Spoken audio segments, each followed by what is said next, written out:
Hello there. Hello, everybody, and welcome to Cantina Social Hour Friday night. How is it going? How's it going? It's good to be here. It's great to see everybody in the chat portion of the stream. Thank you. Welcome to June 13th, Friday the 13th, 2025. Depending on what you believe, that's either good luck or that's bad luck. Cross your fingers that it's good luck that we don't have net connectivity issues. I'll knock on wood here too. You guys, thank you. Summertime is in full effect. I am on break, and I'm very, very, very excited to be here with you guys tonight on Friday night. So just preliminarily, it does look like there may be a few laggy issues. So we're going to do our best. I've reset everything multiple times, and hopefully it holds. If it doesn't, we're just going to do our best. So hopefully it works. So keep your fingers crossed. Hopefully things are good.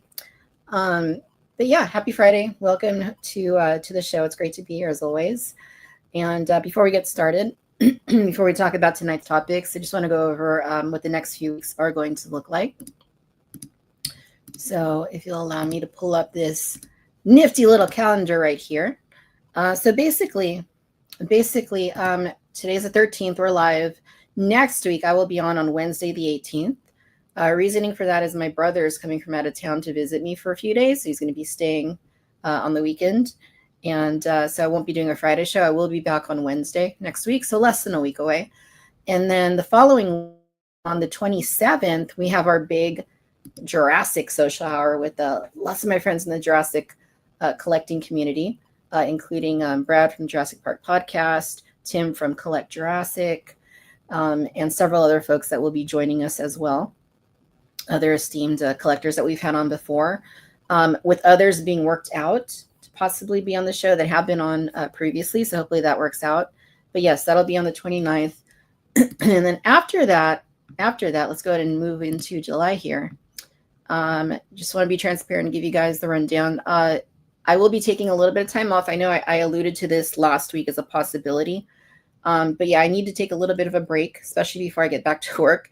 So I will be taking most of July off. It'll be the first 3 weeks. And then Comic-Con week will be coming back. We'll actually be doing a preview Comic-Con thing, probably on Wednesday or Thursday, 30th or 31st. So we'll be off for about 4 weeks until then. But we will be back for Comic-Con, and I will be at Comic-Con. So I'm really looking forward to it that we had last year. Once again, with all the different creators. It's going to be awesome. So I will keep you guys abreast of that with all the details, all the information as we get up to that point. But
So this is another reason why we need to figure out what grooms are causing this intermittent issue.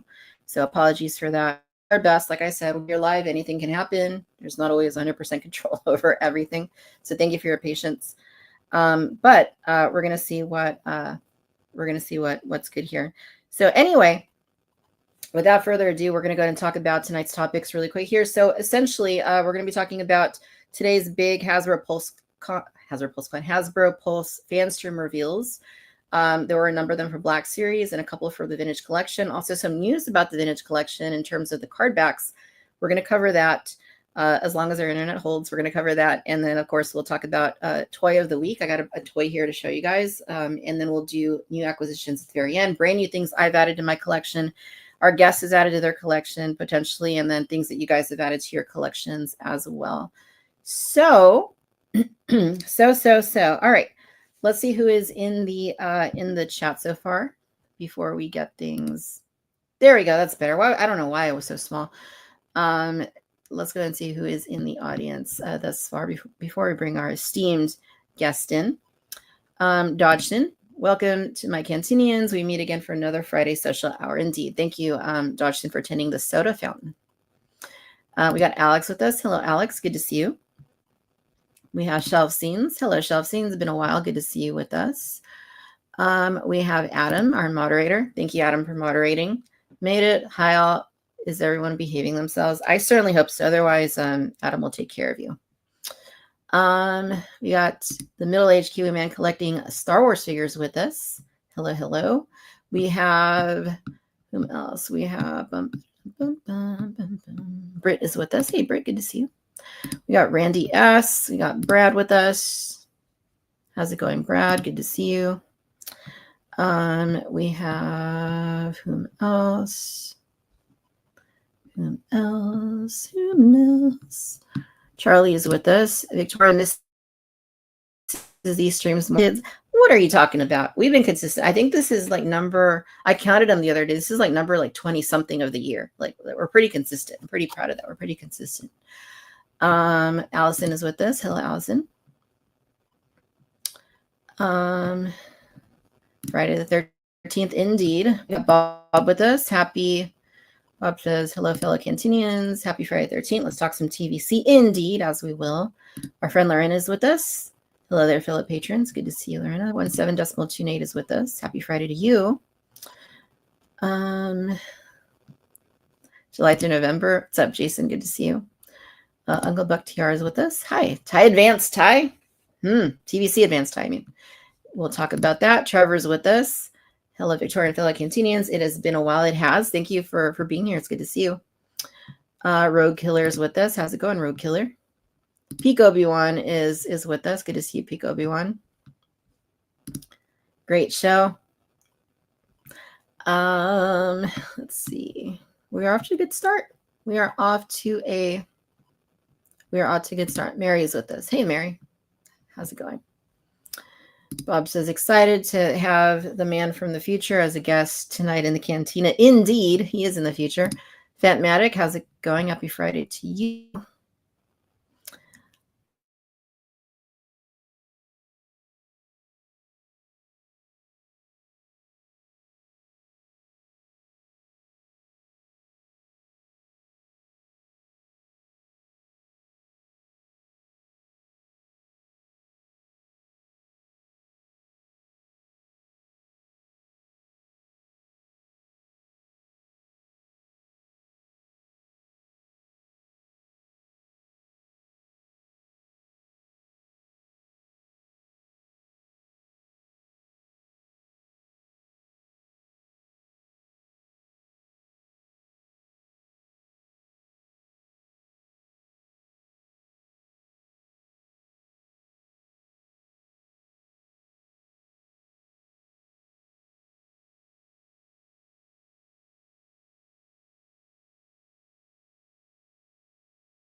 All right. Sorry about that, you guys. Let's see. Are we good? Are we good? Yes, we are good. Okay. Sorry about that. Anyway. We're gonna do our best. Such a weird issue, and absolutely a weird issue. I can go and stream a movie. It's gonna be fine. I can watch YouTube. It's gonna be fine. It's just this streaming for whatever reason. I'm gonna need to call StreamYard once again and see if they can offer anything else because it's annoying. But all right. Oh yes, Hot Toy Stacy 10. Thank you for bringing that up, Charlie. Yeah, we can mention that as well. All right. Well, I'm going to go ahead and bring the man in himself. Let's go ahead and do that. Returning to Cantina Social Hour, we have the middle-aged Kiwi Man collecting Star Wars figure himself. Jason, how's it going? Kia ora, Victoria. I'm really well. How are you? Yeah. Doing well. Thank you. It's great to see you, and thank you for coming tonight. Thank you so much for having me in the Cantina again. It's always a wonderful experience hanging out with you and the people on the chat. So thank you. Absolutely. And just so you know, you may end up hosting this show. You may be in charge. It may be New Zealand Cantina Social Hour. Is what's probably going to happen. Ooh. So just a heads up, just in case that happens. Yeah, very frustrating issue, but we'll do our best because that's all we can really do. Well, I hope it goes smoothly, and if it does switch over, then everyone's going to have to pretend it's Saturday afternoon. So. Yes, that'll be fun. Cool. Well. How's it been going? Tell us a little bit about what's going on over with you. I know you were at Celebration in April. Tell us a little bit about that. Yeah, that was a lot of fun. So bought the tickets to Star Wars Celebration on Star Wars Weekend, actually 2024. And then we turned it into a bit of a family holiday. And yeah, I think definitely one of the highlights was you reaching out and offering me your media opportunity. So I got to interview the Hasbro team, which was a lot of fun. And they're just well, you've met them. They're lovely people and they're really passionate about what they do. Chris Definitely. And Jing and Emily, and they just love it. And the other thing was just really catching up with some people that I've met over live streams or on the internet and being able to meet them in person. That was a real highlight as well. Awesome. Yeah, it looked fun. It definitely looked fun. Like everything I saw looked amazing. So yeah, I'm glad that you were able to go and talk to them and see all the new toys, because that's always like a really big fun part of it, seeing all the new stuff in person before anybody else does. Yeah. The only thing I failed at was picking up a Hot Toys for you. Sorry about that. Well, I appreciate you trying. That's it was really, really sweet of you to try, and it was really hard too. Most people that I know that tried to get that were not successful. So, but thank you nonetheless for the efforts. Really appreciate that. But yeah, and you're still keeping up with the YouTube. I saw you were on it was John's stream, right? That you were on last week or 2 weeks ago? Yeah. So with John Miko and Chris from Bantha Skull and Tim, and I know they're all friends of yours as well. So yeah, no, it's I think this is what I love about the community. Like I'm just some weird guy down on the other side of the world, but I get to hang out with the likes of you and those guys, and you know, I love all the work that you do. So to be included in your group is really cool and really fun, and I appreciate it. Yeah, of course. Yeah, it was a good stream. It was definitely worth checking out. So if anyone missed it, I think it's still on John's channel. They can go and look it up. All right, cool. Well, we're gonna go ahead and get things started here while things are looking all right in terms of connectivity. So there were a lot of Pulse reveals today. I mean, I don't want to say a lot. It was there were some reveals today, and as per usual, they did send me all the images. But of course, as I always do, because I don't have like an active website where I'm posting all this stuff, I'm going to run over to our friends over at Bantha Skull, and we are going to poach their images from their website and talk about some Black Series, talking about some TVC, brand new stuff that is coming to the line in the near future. I think we'll start with Black Series, and I'm going to go and start with some of these. See if they threw in images of them. Yes, they did. the Halloween themed figures. So for Black Series, I guess they started doing these a couple years ago. They introduced like the werewolf Chewbacca figure, and then the clone trooper that had like the glow in the dark skeleton on it. So they're continuing this theme with Black Series, and the first one here is I guess it's like it's supposed to be like a Dathomirian witch type thing, which is basically just Asajj Ventress with I guess that's a broom. We'll call it. Is it some sort of a broom? Yeah. Yeah. What an interesting figure. And we know they've done this for the last couple of years. You know, either Halloween or Christmas, they've had these themed characters in this line. Have you been much of a fan of these? Have you picked any of them up?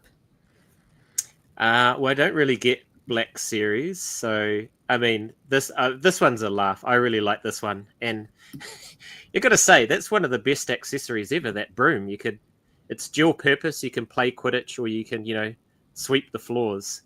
But yeah, I do kind of like the quirkiness as long as they don't overdo it. But Asajj Ventress as a witch is quite fitting, I think.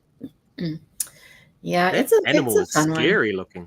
She does. Yeah, I mean, she does not look like somebody I'd want to run into on Halloween. That's for sure. But it's novel. The soft goods hat looks interesting. I like the Halloween colors on her belt thing in the middle. This is the best word I can come up with, belt thing, because I don't know what it is really. But yeah, that broom, that's interesting. It just looks like a little glob of cat hair. Yeah. You could probably dust your figures with it as well. Yes. It's very you know what? I'm gonna buy it just for that, so I can dust all of my shells and my figures. But yeah, this is fun. This little pose with her sitting on the broom. I mean, I picked up the first two. I got the werewolf. I got the clone trooper. I didn't do the ones last year. It was like Cad Bane, like Frankenstein, I think, and something else. I didn't do that set, but I might do this one at least, because this one's just kind of fun. I like the whole witch thing, so I might do that with this one, but we'll see. Let's see. Adam asked if they used the leftover bantha fur. It does actually look like leftover bantha fur. Ah, that's true, Adam. Good point. That is absolutely true. And then she comes with this little creature as well. I think these are from, was it from Jedi Fallen Order? Or they're in one of those games. But I forget the name of it. But anyway, it's repainted to look kind of like a bat demon sort of thing. This isn't the bat demon we wanted.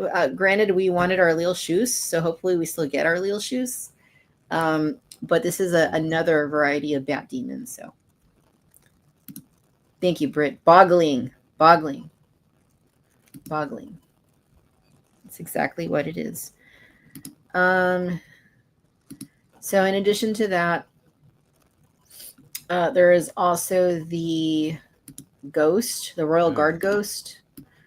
Yeah, I mean, this one is kind of fun as well. I'll give them that. This one is actually pretty fun because it glows in the dark. And I always say this, but if you were a kid, like in the late 80s, early 90s, like glow in the dark was all the rage for a while. And I mean, I'm probably going to have to pick it up just on the basis of it being glow in the dark. But I mean, it's fun the way they took a Royal Guard. And another boggling here. This one's green with red eyes.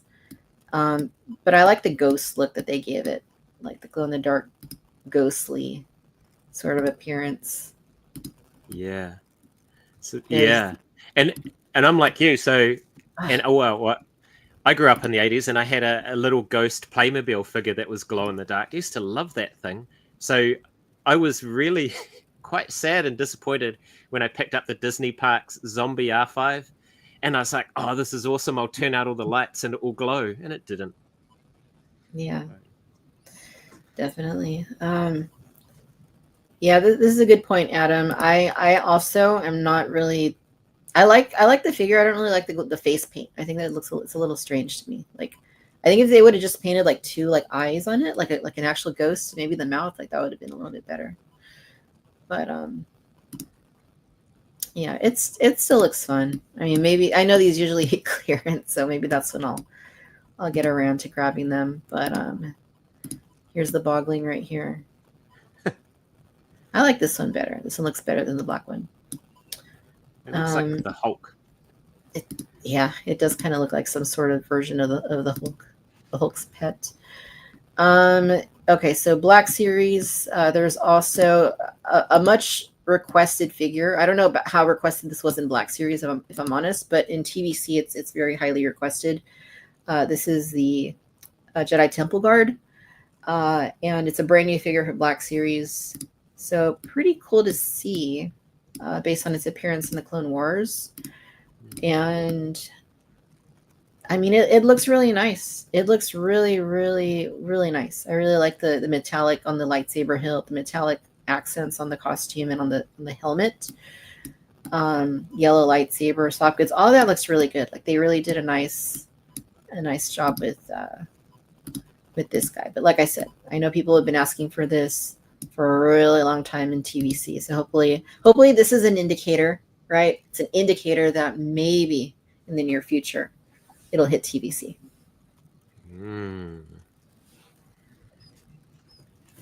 Maybe.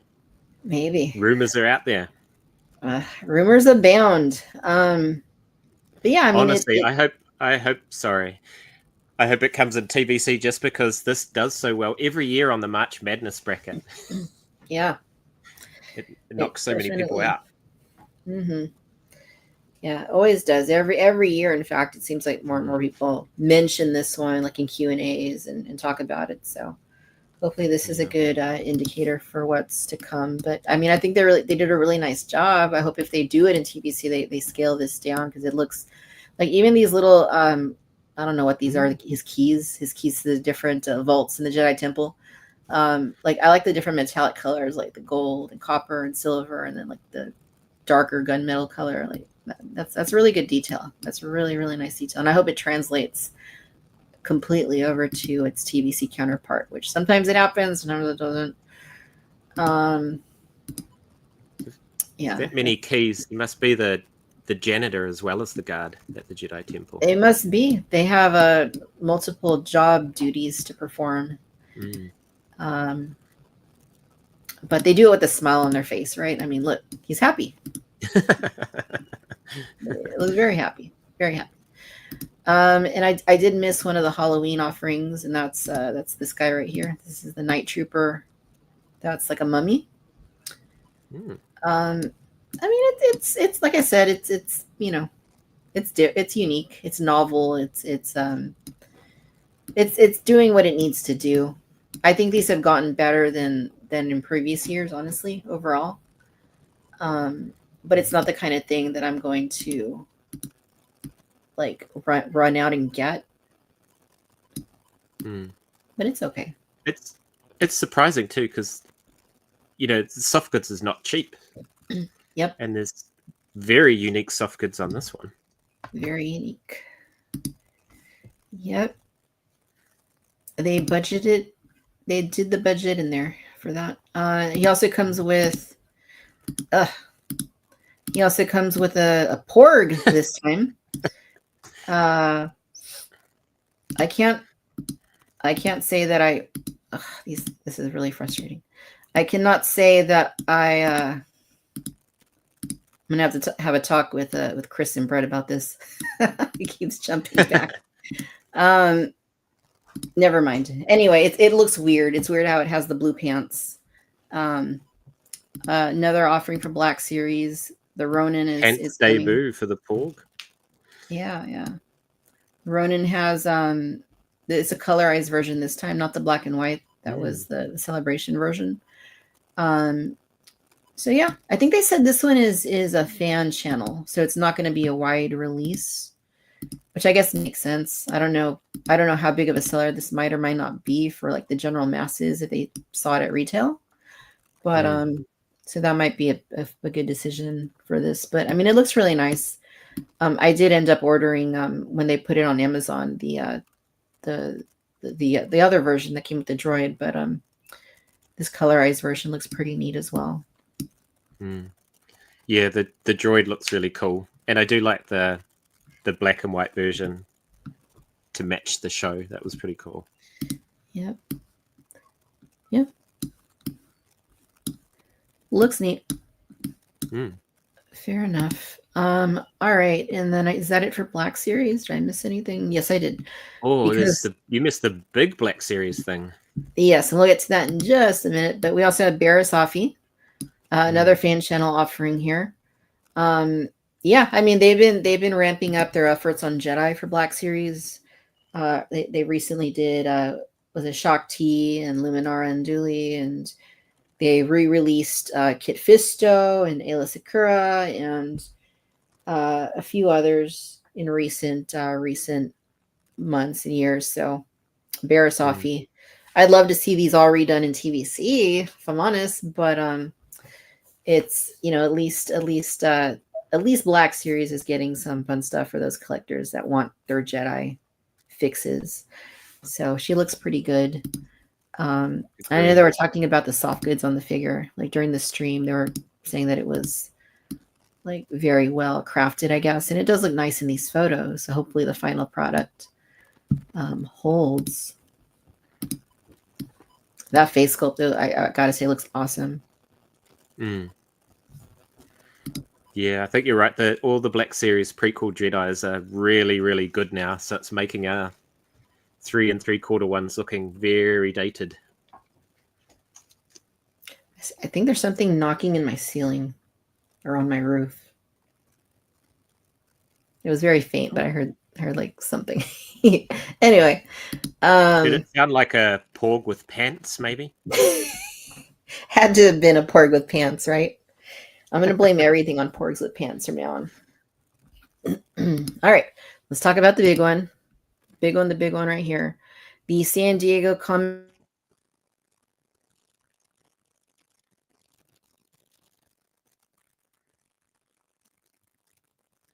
Porg with pants is bidden through the internet cable by the looks.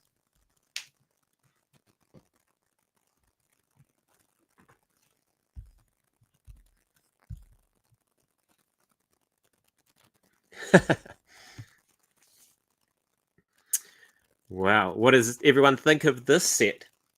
And the photography is amazing if you've seen it. I think it's our friend Matt Cohen who takes those photographs. It looks like he had a lot of fun with that set. Let us know in the comments if you're going to pick this one up. Oh, it's just me. The Porg with Pants is struck again on Friday the 13th. This will be a day long remembered. What are all you guys getting in the Black Series out of the Black Series reveals today?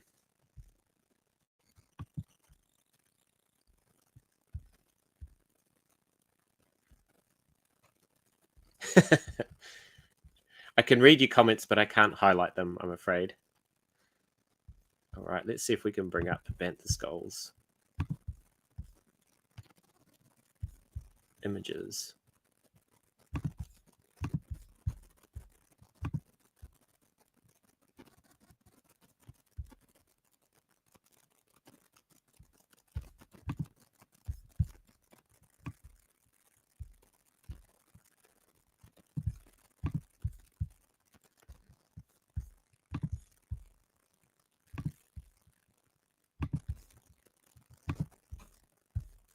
Right.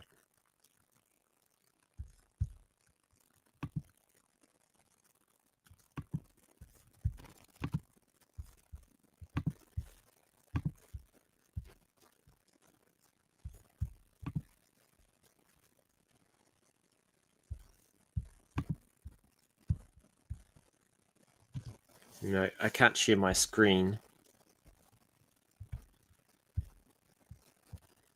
Marina, the Battle 2-pack is phenomenal, but I just can't justify the size because I'm a 3.75-inch collector. Me too. Brad, Mustafar is a collecting focus of mine across all lines, so this ROTS set is a must-have for me. Awesome. July through November. Thanks, man. No pressure. Trevor, about the Jedi Temple Guard, do I want it badly or just badly want it off the March Madness list? It's the latter for me. It is a cool figure. It looks really, really nice. Don't get me wrong, but it's not high up on my list of wants. Porg and Pants. It better not be behind me. Reissue of the TIE Fighter since they gave us a reissue of the X-Wing. Personally, I would like the TIE Fighter to be updated. They need to take out the springs. The last version with the big wings that they put out, the springs were way too powerful, and I had to take them out. Witch Ventress, Homdam, Lorena. I've even started army building Mustafar guards for the set happening in TVC one day. That's awesome. Charlie, what type of figures do I collect? I am a TVC collector. Victoria's back. You're doing well. I don't want to steal your thunder. Thank you. No, thank goodness. Sorry about that, but good job. You're doing well. You're doing well. Yeah, I reset it again. We'll see what happens. It's got to be that Porg and Blue Pants, so like you're saying, it bit through some wires or something. Porg with pants. Porg with pants. All right, let me pull those images back up. And we'll keep talking. So yeah, I think we had gotten to the exclusive for San Diego Comic-Con this year, which is the big one, right? The big Hasbro Star Wars exclusive. So let's go ahead and take a look at images for this. Go and share. Okay. So this is 100% brand newly sculpted Obi-Wan Kenobi and Anakin Skywalker / Darth Vader from Revenge of the Sith. Comes with the Mustafar pinning droid, and it also comes with the platform that they land on during the duel in this film. Were you surprised, Jason, to see that this was the exclusive that they opted for this year?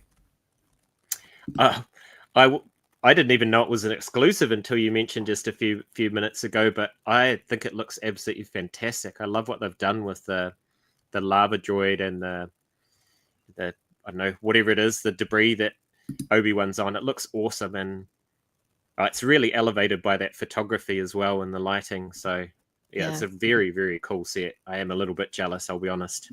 Yeah, excellent photography by Matthew Cohen, who is collector and photographer. But yeah, it's really cool. They did a really nice job. These images are great, but let's see what the actual figures look like. So they did mention these are brand new sculpts, like 100% newly tooled for both figures, which I'm jealous of that already. But I gotta say, these look great, and I do think if any characters in the Black Series line are going to be deserving of this honor of 100% new sculpts, it would be these two, especially this year, Revenge of the Sith 20th anniversary, such a pivotal anniversary, and also really important characters to the entirety of Star Wars, especially right now. Like anyone that's collecting, anybody that got into Star Wars in the last 20-25 years, I mean, these are obviously important to you. So yeah, they look really, really, really nice. Yeah, the face sculpts are just incredible, and I love the face sculpt on the new one we got in Vintage Collection for Anakin. But the hair color seems to be more accurate in this.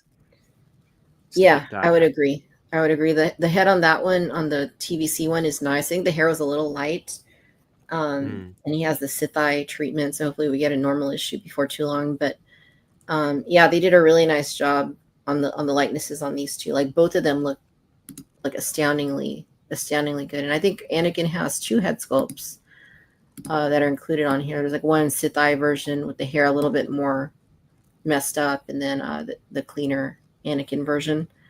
But yeah, I mean, it's really cool that they have the extra blades so that you can do some swinging poses.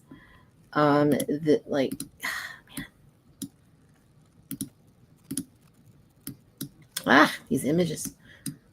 I'm gonna have to have some choice words with my friends at Bantha School over why this keeps happening. Yeah, maybe Obi-Wan has a different head sculpt too, because that looks a little bit different right there. Yeah, that's his like really determined face, isn't it? He's like he was in the zone there. I think that looks nice.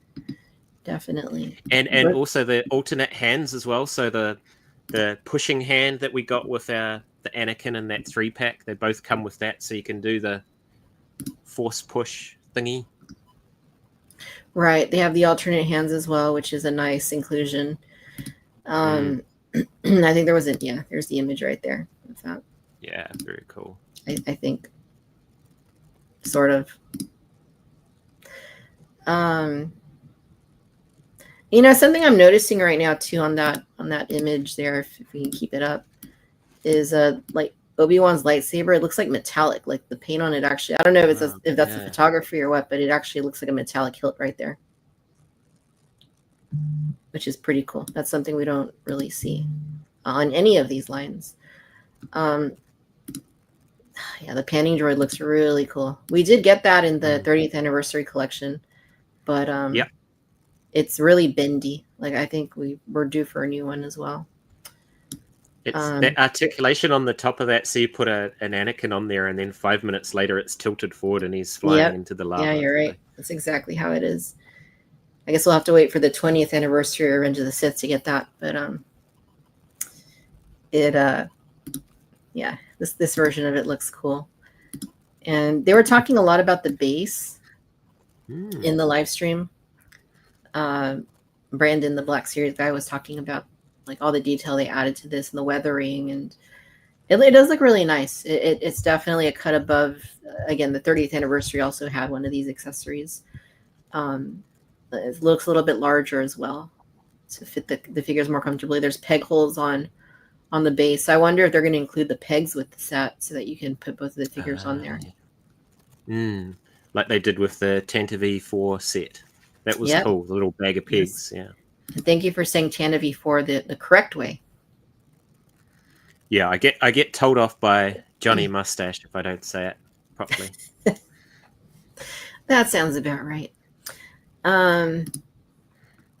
Yeah, these are really cool. I will be at Comic-Con. I'm definitely going to try and pick one of these up. They usually go on Hasbro Pulse afterward. And I think the set was like what is it? I know the price is up here somewhere. Let's take a look.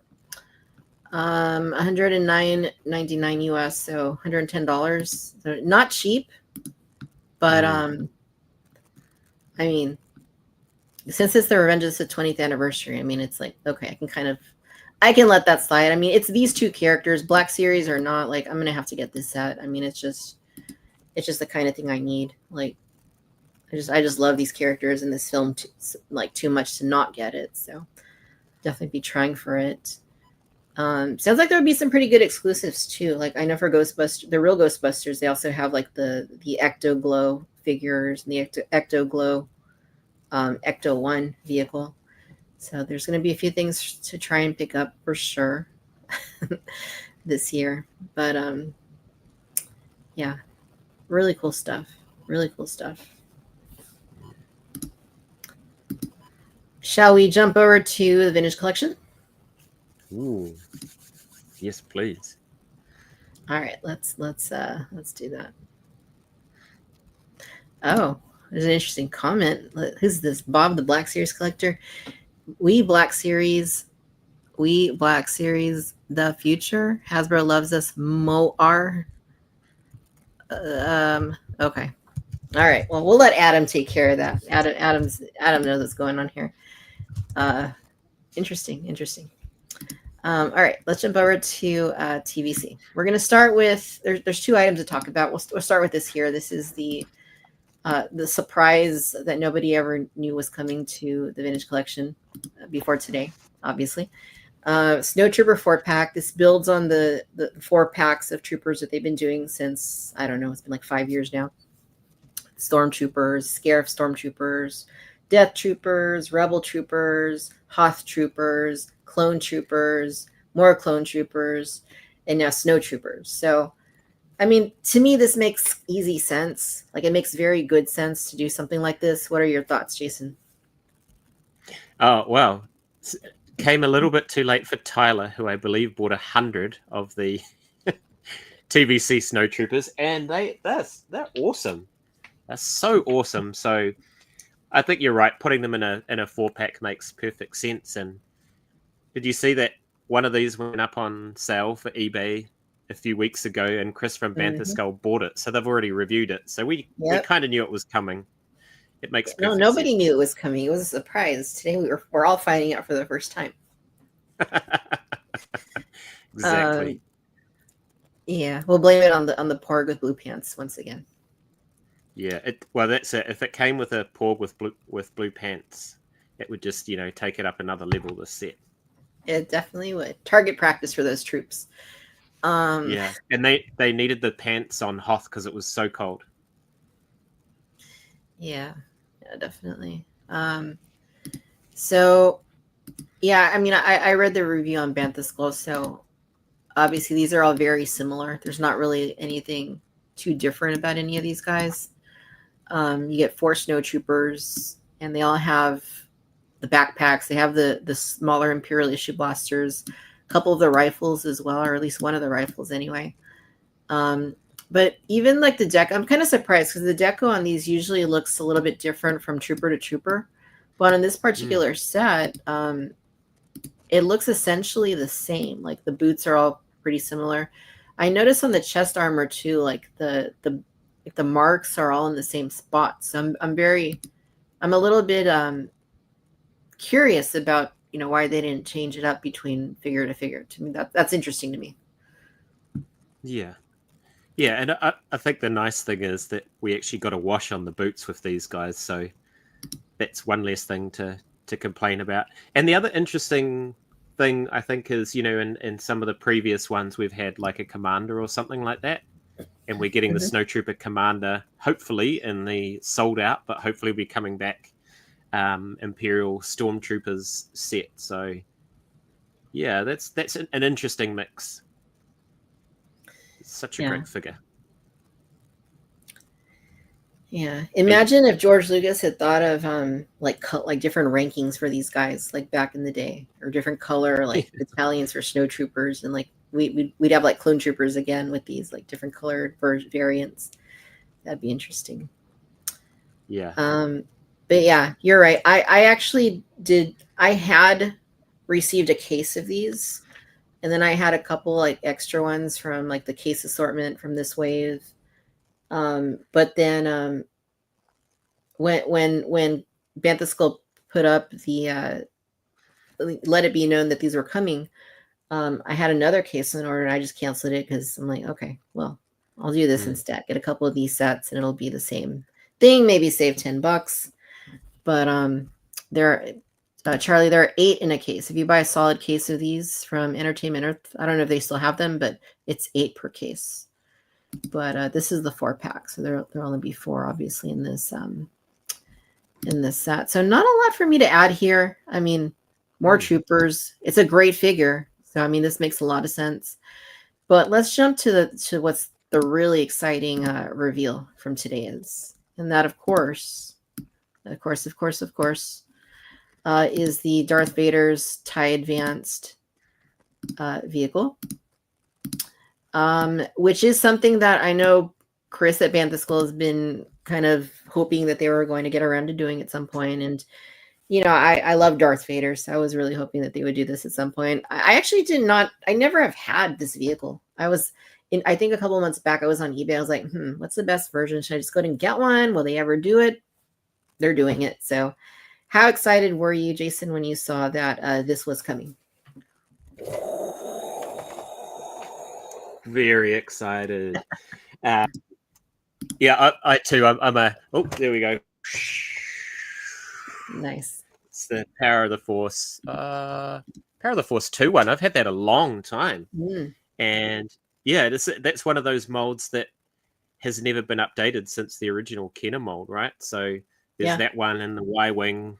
That's probably about it now. Right. But yeah, this looks beautiful, and there's just so much to love about this. Like the nostalgia on that packaging. Yes. I think they really nailed the colors, and it's very similar to your channel colors, isn't it? With the you're right. Now that you mentioned it, is kind of my channel colors. Ooh, I might have to buy an extra one just for that reason. And the fact that they included a removable panel with battle damage is like, wow, I'm not expecting that. Yeah, I love this floating Darth Vader head. I know they mentioned it in the stream that was one of the aspects of the Kenner version, so they put it back on. That's hilarious. But yeah, this is a great box. It really is. It really is a really nice box. The pack-in is Darth Vader. I'm glad that they didn't do the red background again. They did keep it similar to the Kenner coloration of the packaging for the TIE Advanced. So you get more of this, I think they said it's like magenta. It's like a pink color. I love the card, like that image of Vader. I'm a little surprised they didn't actually use an image of him in the cockpit of the TIE Advanced.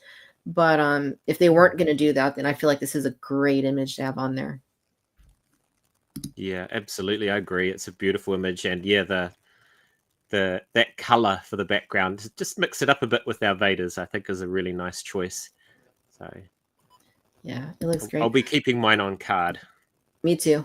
And I did want to remark that this is the kind of pack-in I want to see on an expensive vehicle like this. Something that I already have. That really the only difference is the card. If you don't have this at all, you don't have this Vader and you're getting the TIE Advance, and great, you have a Darth Vader figure to put in there.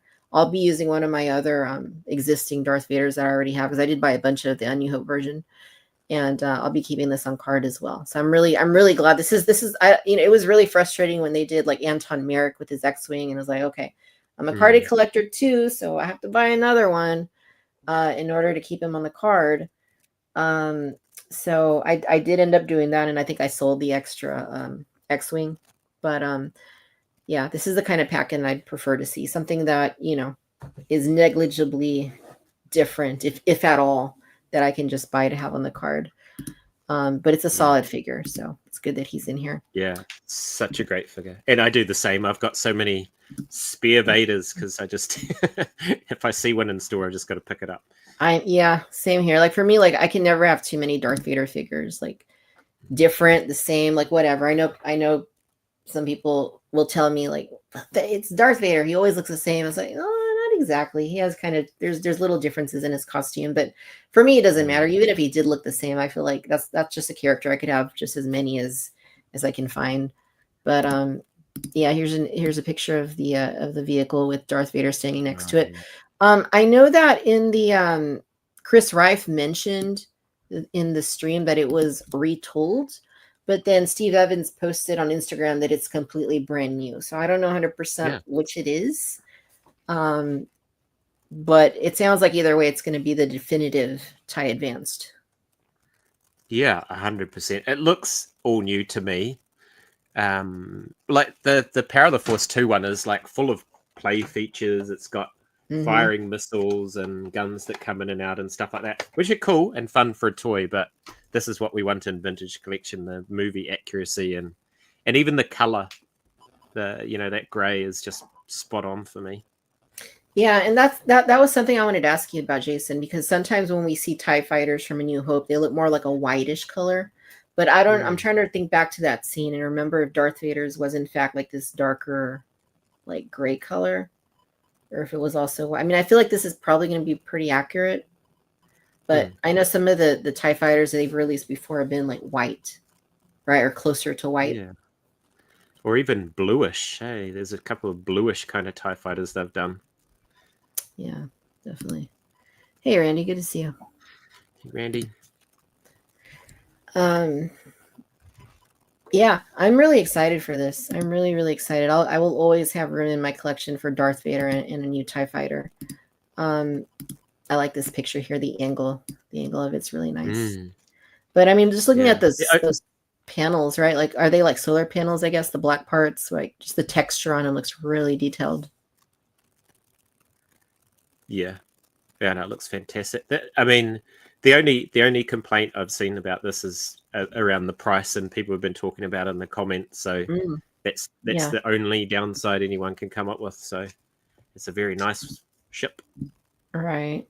So, this is what you mentioned earlier about the interchangeable panel. Like, there's the damaged version, and then there's the whole version, the solid undamaged version.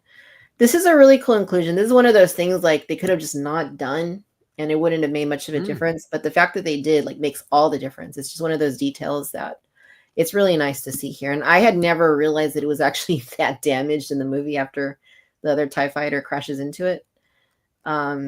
yeah, I guess it hit it pretty hard because that's some pretty good damage on that piece right here. Yeah. Yeah, it'll be interesting to see how solidly that those pieces snap into place. So. Yeah, here's the image here with the damage part on. Mm. I don't know if I would display it with the damage part on. Maybe I would mix it up at some point and do that, but initially I'm gonna have to have it just brand new condition. Yeah, he looks great in the cockpit. I love how you can kind of see like the red on the lenses of his helmet. Yeah, that looks really nice. All the detail here. I hadn't noticed this, but now that I'm looking at it like blown up. Oh wow, yeah. Yeah, the X-wing right there in the middle of his targeting system. Very nice detail. Yeah, I saw someone online say that it would have been funny if they included a Darth Vader head where you could see his eyes behind the mask, like you can in the movie, just briefly. That would have been a really nice touch. Deep cut. That would have been a deep cut, and for that, I would have had to have bought an extra TIE fighter to get that figure loose. But yeah. Well, I will say, like, one thing that might have been nice to have seen, it would have been like soft goods for the on his chest, just to kind of, because I know that was something they didn't do on the original release, which is basically this release too. But you know, that would have put into that territory where I'm like, oh, do I need to buy two? So maybe it's a good thing they didn't do that. They could do it later. Yeah, and this is in A New Hope. That's when his inner robes go over the armor, so that should be a matte black to try and match the. Yep, you're right. Yeah, but yeah, still cool. It is. Cool. And you mentioned the price point. So the price on this is, let's see, let's scroll up, $139.99 US, $140. Pricey indeed. Anton Merrick's X-Wing was $100, and that was, when was that? Was it 100? I think it was 100. It was, and that was what, 2021, maybe. So that's 4 years ago. Does that like match with the inflation? I don't know. I mean, I would expect it to be more. I mean, also Anton Merrick's X-Wing was a repaint. It wasn't a brand new sculpt. So if this is all new, then I understand that, you know, more investment would have had to have gone into creating the tooling and all that for a ship of this size. So higher price point to me makes sense. 140, I don't know, but since I only have to buy it once, not a huge deal to me.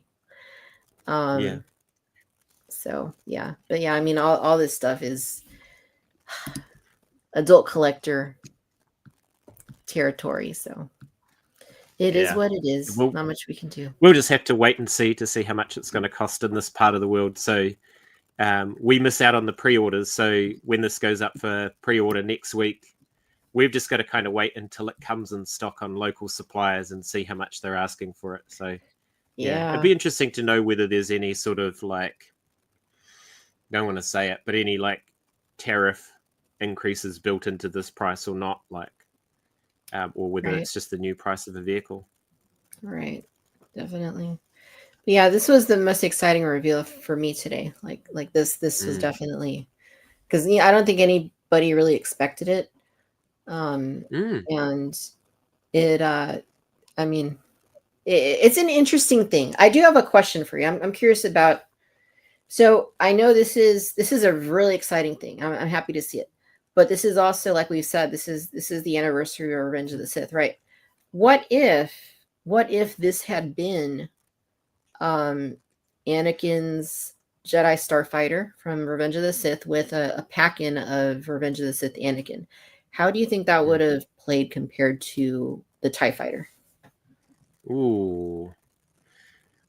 Look, I think both are really, really good options. I'm gonna sit on the fence here because I love both.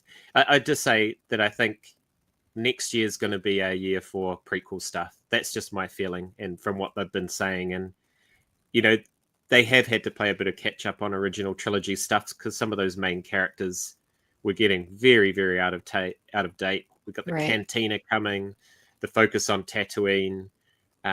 But yeah, I think that's another good shout for a vintage collection vehicle. Not too big, nice pack and figure. Yeah, interested to see what they do with the astromech socket if they do redo it, because we know that in the movie R2 didn't fit, Right. so they have to kind of fudge around with that a bit.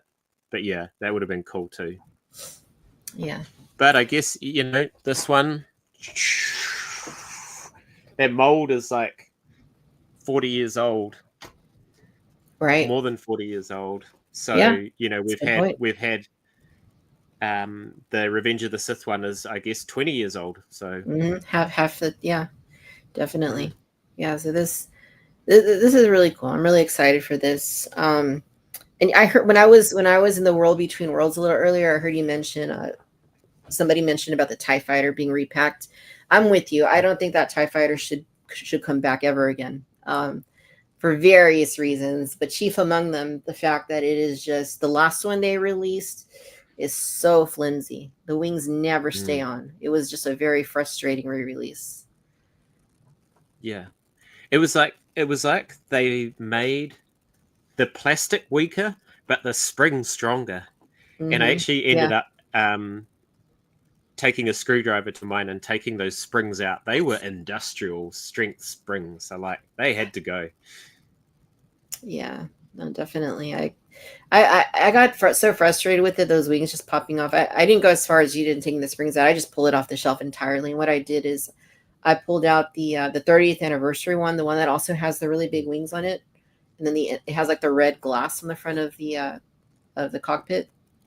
That's the one that I ended up just playing, and it's more of like that wider, like a New Hope sort of color also. So I'm very happy with that one. It doesn't have that issue. Like the wings have never popped off of it. So hopefully when and if they get around to doing a TIE fighter, they go back to the drawing board and re-engineer it so that it doesn't have pop-off wings.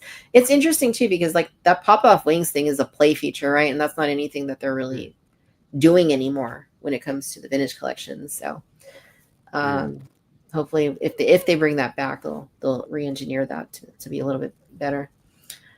But I'm gonna jump over here to the comments and see what people are talking about, because I did hear you mention they're talking about price, and yes, again, this is an expensive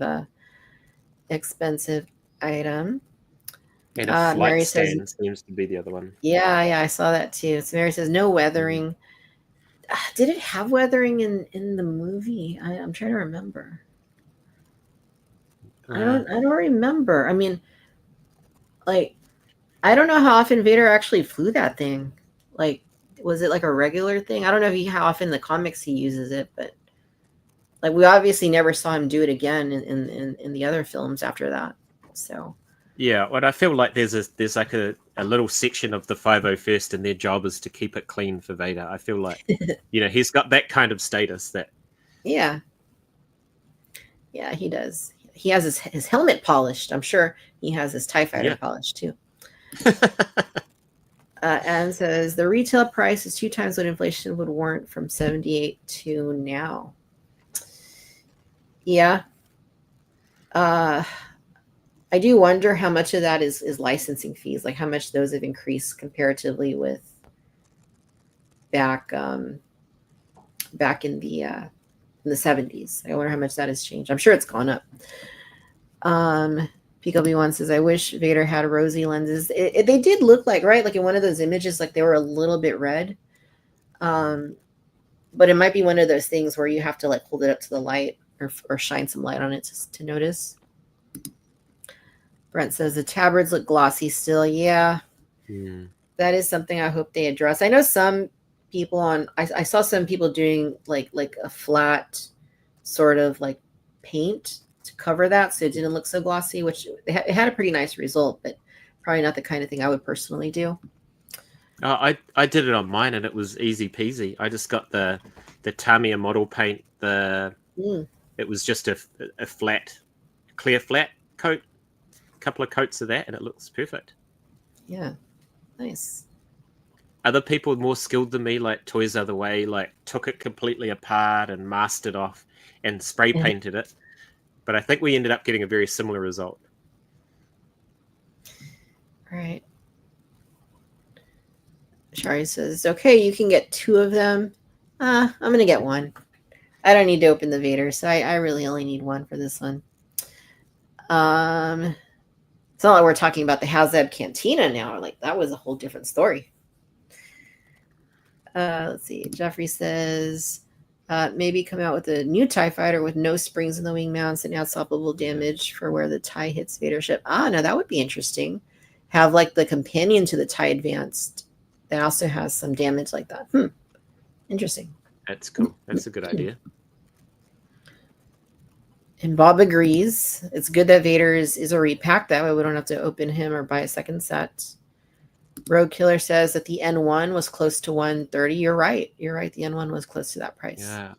Oh, I love that ship. It's so nice. Yeah. And Randy says that Vader's TIE is more comparable to the N1 because it's a big ship and all new. Absolutely. Yeah, and Rogue Killer says needs a stand. Yeah. There's a comic book. Sorry. Yeah, it needs a stand. Agreed. The other way you could display it if you wanted to get two is isn't there a comic book cover, a Darth Vader comic, where he's standing on top of his X1 Advance holding his lightsaber? Like, didn't he do that in Rebels as well? Yeah, right. So I don't remember what his ship looked like. I'm pretty sure it was this one, but I don't know if it looked different, like the color or anything. But In Rebels, yeah. Shelf Scenes. Hello, Shelf Scenes channel member. A stand that can make it spin would be fun. That'd be interesting.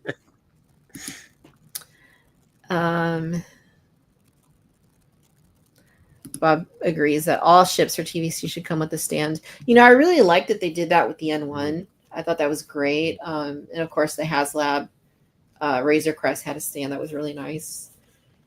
Yeah, those are handy. I haven't used either one of those, and just the way I personally display my stuff. But I'd love to have the option if they did come with one. And the other one was the re-release of the Slave One. Sorry, Boba Fett, right. Starship. What? Fire Spray Starship. Yeah, that one. That stand is cool because then you can have it hovering vertically. All right. Okay, Skywalker says, at first I thought it was the Andor version of the TIE Advance, and my heart skipped a beat. I would love to get that. I would love for them to do that one too. Like, if there was one thing, like me personally, like I'd love to see a lot more stuff from Andor in TVC. But if there was one thing, like Hasbro says, Victoria, one thing that you think is viable that would make sense for Andor, like 100%, it would be that TIE fighter with Andor packed in. Yeah, agree. The TIE Avenger, is that what it was? I think so. Yeah, TIE Avenger. Yeah, that was such a cool TIE fighter. The TVC Emperor says no pop-off names. Yeah. It's like the James Bond version of a TIE fighter because it had so many different weapons and pop-out things and lasers, and so cool. Yeah, definitely. Obi-Wan says the Shadows of the Empire Target exclusive with the red gloss is the best version. I think that's the one I have on display. I'm pretty sure that's the one I have on display because it does have like the reddish glass on it. But it's like a grayish white color. And that's the only one I need for TIE fighters. Like, it's perfect. All you had to do is put the wings upside down and it held together. Jam says, did it? I'm trying to remember. I don't know if I tried that or not, but I can't display it upside down. Why would I want an upside down TIE fighter? The price is popping off. Yeah.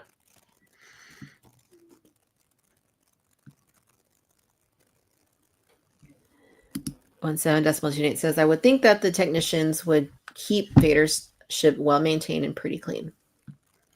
Agreed. I would think so. And he also notes, I don't think you can compare the prices from the 70s to the prices today using direct inflation because modern design techniques are way different than back then, and production numbers are lower. That's a fair point. And also, they're not making, the production, right? Like, that's not we're not seeing these in the amounts that these would have been in stores back then. Even 10 years ago levels, right? Where you could go to Toys R Us, you could go to any given store, Kmart, and you would see these, like they would have like well-stocked vintage collection, like just different times. Fatmatic says definite buy.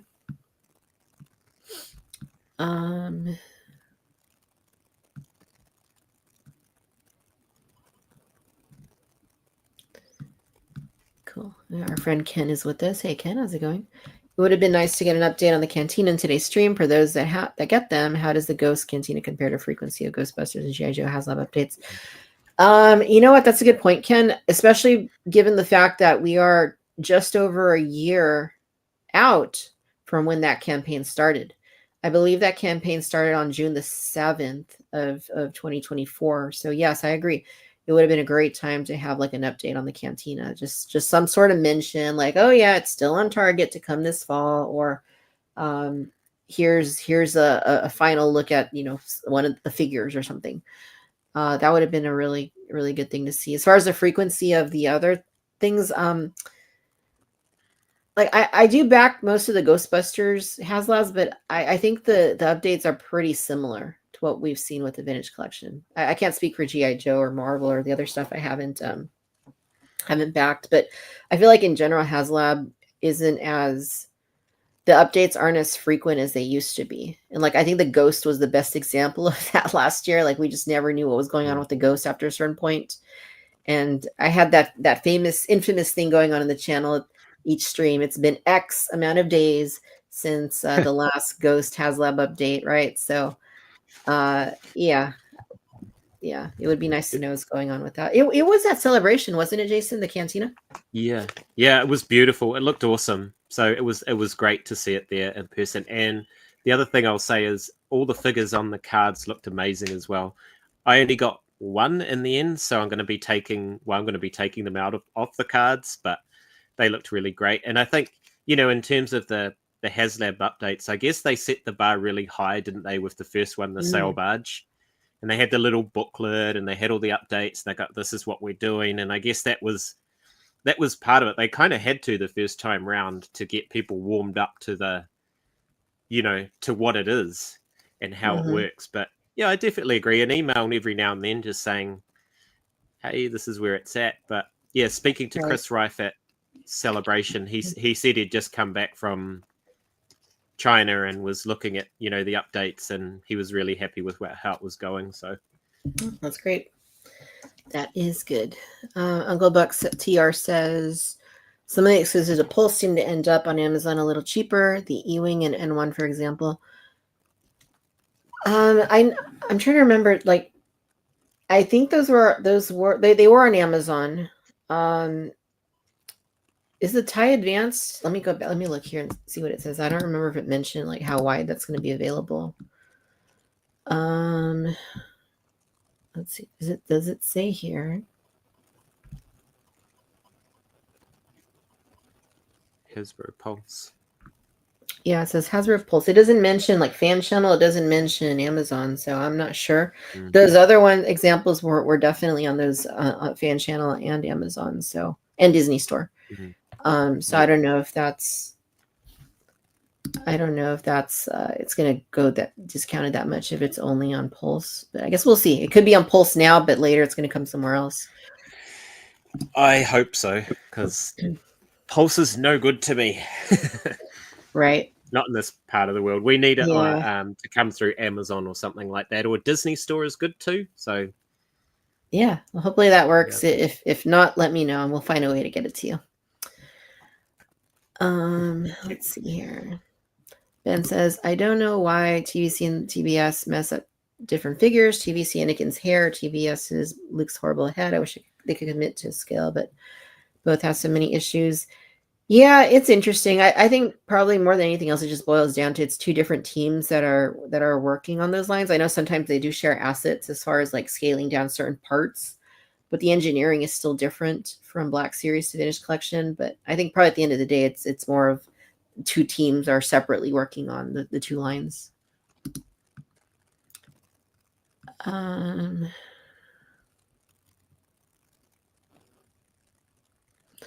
Sounds like a question for SDCC. I agree. I will definitely ask them that. Lorena says, Mr. Stevie updated his Instagram comments about the HasLab. I think Howrunner Base asked. Okay. Thank you, Lorena, for that. We'll have to take a look at that. Vader's tie is a Pulse exclusive, correct? Any chance it's a short ordering window like the E-Wing? That I don't know. The E-Wing was like an open order, and then they closed it, and then they brought it back later. So I don't know how they're going to do it with them. I don't think that's going to be the case with this. It sounds like it's just a pre-order.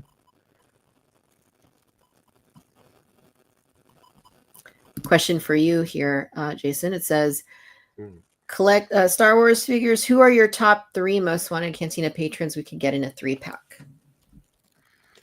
Well, number 1 is Aliel Schus, because we saw him and we missed out on him in terms of the stretch goals for the Cantina. I've got all the other Cantina figures that have been made, so I'm looking for the unmade ones. So maybe one of the other spaces might be a decent one, and they could reuse some tooling for... because I think there's about 3 spaces in the Cantina, isn't there? There's yes, and maybe another unmade one, maybe Rykard Gerard, is that his name? Something like that. That fella on that side of the Cantina. Yeah, I'm with you. I think never before offered would be my personal preference, but I know that's not what they normally do for the 3-packs. Arleal Schus would be great. Like, yes, definitely that. For the other 2, I don't like that they brought back Dr. Evazan and Ponda Baba, because I think they're severely outdated at this point. So I would have saved those for like one of these packs and then done some retooling, new heads, maybe add the ankles. Ponda Baba definitely needs a new head. It's way too small. It's way too small. Yeah. Like just that alone, I think would have made that figure definitive. They would have given him the new head, but yeah. But yeah, I mean, I'd love to see like Zizvit, and I'd love to see Renat, like those guys. But there are definitely some ones that they could retool, older ones they could retool from like the post original trilogy collection, right? Like Mayo and Mayun Umth and Felta Perntravag. Like they could take those and add like new legs, right? The ankles and the ball jointed elbows and all that. Like I think if they did that, like that would go a long way towards those figures being definitive. Yeah, and we need a Dan Jericho without those holes in his face. Yeah, definitely without the holes in his face. A new Boshak. I mean, there's several that would be great to see updated.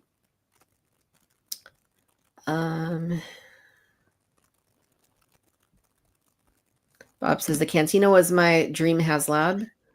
For some, it's the Death Star. For me, it's the Cantina. Yeah, I'm with you, Bob. It was my dream playset as well, but the Death Star is my second most wanted, and now my most wanted. Now that we're getting the Cantina, so me too. Let's hope that it happens. Jeffrey says, I walk by the Cantina every day and spend about 20 minutes looking at all the details. Can't wait for it. Hopefully in the fall. I agree. That's going to be a fun one for me and for the channel, because we are, as folks may remember, we, as a community, we funded a Cantina HasLab for Angela Staines. So I'm going to be delivering it to her personally, and we're going to make a little documentary film about that. So I hope it's this fall as well. Yeah, it's going to be fun. And I'm going to get her to sign my Tonica sister figure, which is going to be nice. Nice to have it signed. Oh, wow. That's going to be a tearjerker, that documentary. I can see it now. It'll be fun. It'll be a good one. Randy says the N one was nominated for an Oscar right now. Imagine that. I'm surprised they don't have like a YouTube version of like those kinds of awards. Maybe they will at some point, but I'd assume too, you'd have to be like a really, really, really big, like 1 million plus like channel to even get noticed or something like that. But I don't know. The N1 was never a Pulse exclusive, Randy says. Okay, thank you for that confirmation, Randy. Trevor says the Cantina was also his dream HasLab. Brent says that you should already have it, Jason, because you're in the future. Not that far, unfortunately. Bob says, sometimes with TVC, we get figures later than TBS, but they fix the problems with it. Balin and Shin, great examples. Absolutely. I don't mind waiting for stuff in TVC if it's going to be definitive and if it's going to be better than what we've seen with Black Series counterparts. Because, there are many examples where the Black Series counterparts were not as good as the TVC ones ended up being. Lambda shuttle, Scott9 says. That'd be interesting. A new Lambda shuttle. I'm okay with the one we have. But yes, ideally we would get a new one at some point.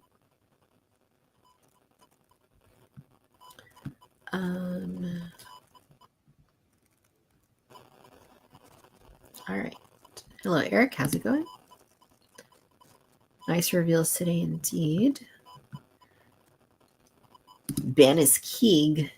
Yeah, Banis Keeg. We still need Banis Keeg as well. Excited for the short documentary. Thank you, Lorena. Adam excited too. Ooh, an original VC score. You know it. Well, I'm going to make the music for that. Charlie says A-Wing, B-Wing. What do you think, Jason? I mean, to me, the A-Wing has never been very exciting of a vehicle. Like, I'm just going to be honest. It's never been that exciting to me. And the B-Wing, I know the one we have is imperfect, and it does date back to the Kenner days, but I'm actually okay with the B-Wing that I currently have. What about you? What do you think about those two? Yeah, I'm a little bit the same. I mean, for me, because now that we got Darth Vader's TIE Advanced, my next priority of those old Kenner ones would be the Y-Wing. I'd love to see an updated mold of the Y-Wing. And we've got, that mold is so old that the landing gear just collapses randomly. I don't know if you got that problem on your ones. But yeah, it would be a lot of fun. You're right.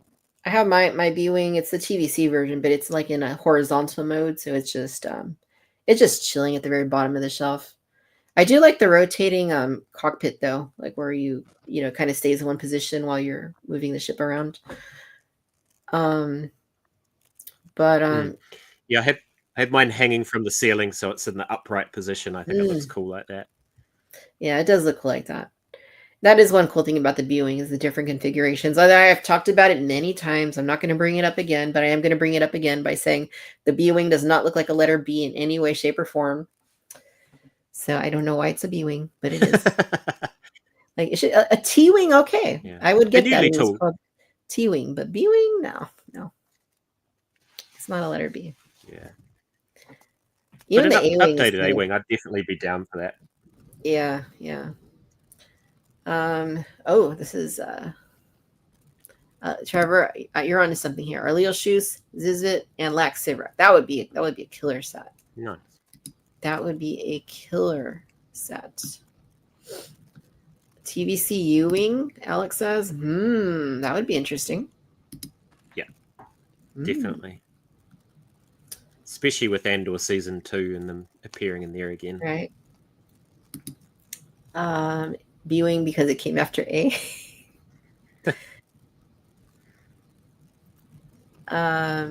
Blade Wing, PW1 says. Charlie says Battle Wing. I mean, I'm just going off the logic of an X-Wing looks like a letter X, right? Okay, the A-Wing, yeah. Oh, okay, I see that. It kind of looks like a letter A. U-Wing, okay. It kind of looks like a letter U, but B-Wing, like, no. Sorry, Star Wars. That's not a letter B. Anyway. Batwing. Okay, I think we're crossing over different franchises now. TVC Emperor says it's a lowercase b. Nope, definitely not. Brent says they can only use the beginning of the alphabet or the end. A, B, X, Y. Okay, Y-Wing, that's another example. It does look like a Y. Soup bikes in a new EOP. Yeah, a new EOP would be cool. If you could look at the profile from the side, it makes a B shape. No. Arabesh B? No.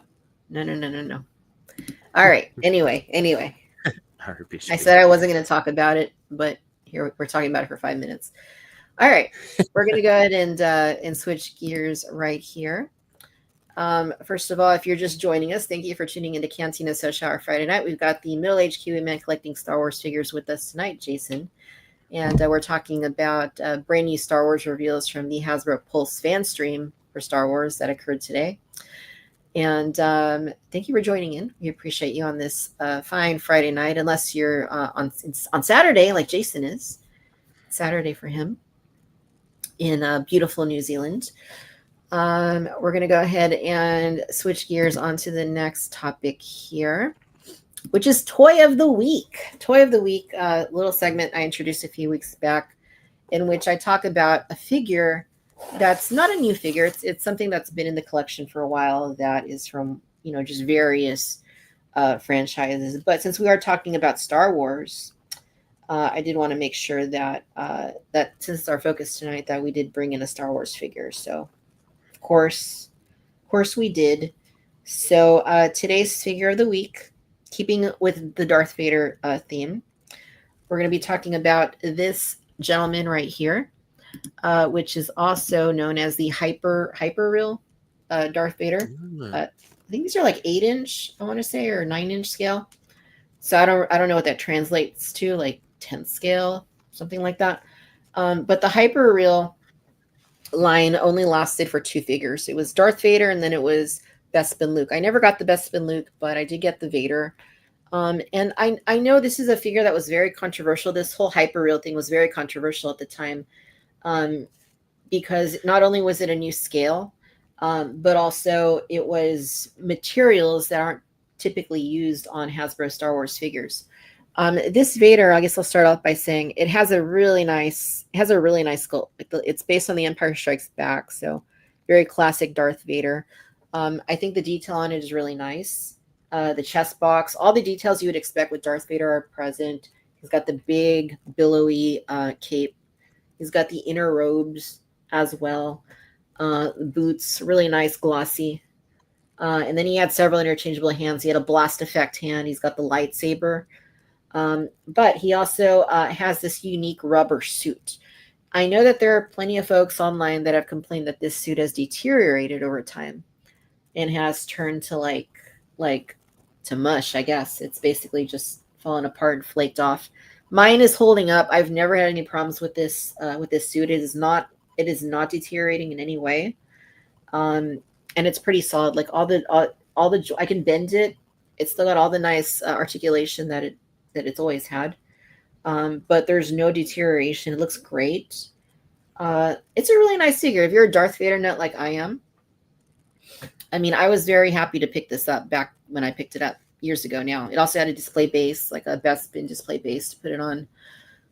It's a really nice one. It's definitely, it may not be the best Darth Vader in my entire collection, but it is still a, if we can get it focused here, it's still a Darth Vader worth mentioning, worth picking up. And then the lightsaber, of course, is nice. You can hang it on his belt. But yeah, this is the hyper real Darth Vader. I'm curious if anyone has this figure. Let me know if you have it. And if you're still enjoying it, because I'm still enjoying it. I don't really display it like anywhere specific. I just kind of keep him around just because, like I said earlier, you can never have too many Darth Vaders. This is a fine Darth Vader. I'm very happy with it. It's too bad that the hyper real concept didn't really connect with people. But, at least they started with the one character you would have wanted them to have started with. So I'm very happy to still have this. It's in great shape, and I like it. I'm pretty content with my hyper real Darth Vader. All right. So Ken says he got it for $20 on clearance at Best Buy. I do remember that they were on clearance. Yeah, it definitely is an oddball Holonet one. It doesn't really commit to any specific scale. How much were these? I think it was $40. I believe that's what the MSRP, if I remember correctly, was on those. TJ says, I may have missed. Did you mention the deluxe figures? Figures are going back to, okay, we have not. That's where we were headed next. So, we got some news in today's stream, Jason, and that was regarding the TVC cards. And the reason this came up was because I'm sure, as you know, the Gamorrean Guard is being repacked into the Vintage Collection alongside with Bib Fortuna and alongside Bomb Bimden. I mean, I don't know why Bib Fortuna, right? Because you can still get those really inexpensively. Yeah. But yeah, so Gamorrean Guard is being priced at the new deluxe price point in the US. That's $25. But he's retaining the standard 6x9 card. So that brings us to our next focus, which is the deluxe cards reverting, as Steve Evans mentioned in today's stream. They're going to be going back from the larger size back to the smaller 6x9 size. So when you heard this, Jason, what were your feelings about this reversion for the cards? Yeah, just happy. And you know, I did notice that Steve Evans ran a poll. I think it was last week. He asked a poll specifically about the size of the deluxe cards, and when I went onto his poll, it was overwhelmingly, it was something like 84% saying yes, please go back to the 6x9 cards. And of course, well, at Star Wars Celebration, when I was interviewing the brand team, thanks to you, and I asked your question, and your question was about the deluxe hammerhead, and specifically, I think for those original 96 characters, putting them on the wider card was, I don't think it was the way to go, to be honest. Mm-hmm. So yeah, it's great news. Yeah, no, thank you for asking that. And yeah, the hammerhead was, I think, maybe the one thing that maybe led to this change in course. And it's very interesting because Hasbro has been making up these rules that Steve has been, graciously telling us about through his socials, right? He's telling us when there's a new rule for the cards and the deluxe and what constitutes deluxe. It's interesting because, as you know, we went from the boxes that did not have plastic on it, plastic repackaging the boxes. They went from that to the larger, to these guys right here, these larger, wider cards. And I think this is better than the boxes, honestly. I think this is preferable to those boxes, but it is not preferable to a standard 6x9 card for several reasons. And I know we've talked about all these reasons before. For me, the biggest one is the consistency. I like to display several of my figures around the room. They're hung up way up by the ceiling, and nobody makes a clamshell case for these cards. Like, nobody does. I use figure shield cases for my other stuff, and they're great. But they do not manufacture these, and they tell me they're not planning to manufacture anything to accommodate these. So they're just kind of oddballs, right? Like, you have 6x9 cards, and all of a sudden this is up there without a case. So it's just kind of a weird thing. So that's a big thing for me. The other reason was very early in the Vintage Collection 2.0, they did the Sith Trooper for back in 2019. The Sith Trooper that had a deluxe version, and it had all the accessories in there. It was on a standard size card. And it had everything included. The bubble was a little bit wider to accommodate those accessories, which I was perfectly fine with that. Like, that, to me, that worked. The Yak face figure they did in TVC, not the one that came with the sail bars, just the regular one. They made it a wider card as well to accommodate the figure being a little bit larger. So my preference has always been to maintain that standard 6x9 card. So when they jumped to this, I was like, okay, it's better than the boxes, but it's not, it's still not ideal. So I'm actually surprised that they're changing the formula for this quickly, because these cards haven't, it's been like a year that we've been getting these in this size. Yeah. IG-12, Hammerhead, that new trooper that you showed. There's only a few, isn't there? And then the Cobb Vanth, the armored Cobb Vanth. Yeah. Sabine, that came with the right. Yeah. Oh, that one made the least sense as well. The one that was like packed in with the Howler. So it's like nobody's going to get confused at retail because they're buying the Howler and it's inside the box. Yeah, exactly. The Howler that is an interesting one. And that kind of, I'm not gonna, it's not a hill I would die on, but we have all of the Ahsoka characters, all the main characters other than Ezra, on TVC cards, but Sabine is stuck in either this wider deluxe card or in the deluxe box. So she doesn't have a proper 6x9 card, which is interesting. But how much do you think? So I guess let me state it this way. My anecdotal observation, when I've gone to local stores, Walmart, Target, is more often than not, they do not have standard vintage collection figures on the pegs. What they do have is the deluxe figures, IG-12. I see quite a bit of those. Cobb Vanth. They're finally not seeing as many Cobb Vanth as I used to. But really the only TVC I see as far as figures go in stores these days is the deluxe cards. And at the $24.99 price point, they just don't seem to be selling through. So my opinion is that part of the reason they made that decision could have been the sales of these deluxe figures, because very often they do go on, not just in stores, but online, they also go on discount. Do you think that could have been a factor as well into why they're reverting back to the standard size? Yeah, well, that's a very good point. I think I hadn't thought about that, to be honest, but I know they've definitely heard from the fan community that we don't like the oversized cards and I'm the same as you, exactly the same. Like, I collect these cards, I put them in a case or whatever if I'm going to keep them, and I'll be honest with you, I don't buy extras if it's in a deluxe, the different cardboard box that they had or the wider card. I'm just not going to buy another one because I don't want to have a weird size card. But I'm not sure what the retail situation's like over there, but I'm guessing it's a bit like here, where by the time the TVC figures actually arrive in physical stores, I've already ordered the ones I want because I don't want to miss out. So they're kind of extras. But yeah, I've heard that like Walmart got, was it solid cases of the Cobb Vanth Deluxe, and it was really hard to get here. So yeah. But yeah, I think if they're not going to sell as many, then they have to listen to consumers and go back to what consumers want. Yeah, I mean, also I would say like the deluxe price point, $24.99. Like, I don't know that characters like Cobb Vanth or even IG-12 or IG-13. It's actually IG-12, right? IG-12. Yeah, IG-12. No, 13. I don't even know.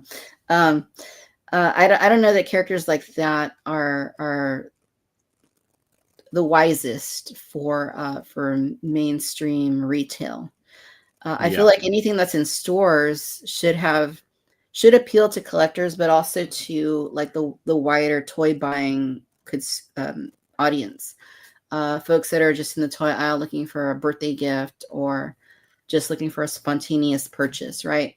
I don't know that those are characters that necessarily make sense for that. A lot of what's coming in the vintage collection is fan channel exclusive, right? It's stuff that you can only get online. So I kind of feel like maybe deluxe as a format just doesn't, maybe it's something that should be online only. I don't know. I guess it would also depend on the character, right? Because if you make a deluxe Darth Vader that has every like accessory, like he's got some of those crates he throws at Luke, and he has maybe a couple different interchangeable helmets, or just whatever. Like, okay, like to me that makes sense. Everybody's going to want Darth Vader. Will it deter them a $25 Darth Vader with a little more compared to a $17 Darth Vader? I don't know, but I think as a whole, like that deluxe segment doesn't really make a lot of sense at physical retail stores. Yeah, I'd agree with that. And it's about the recognizable characters.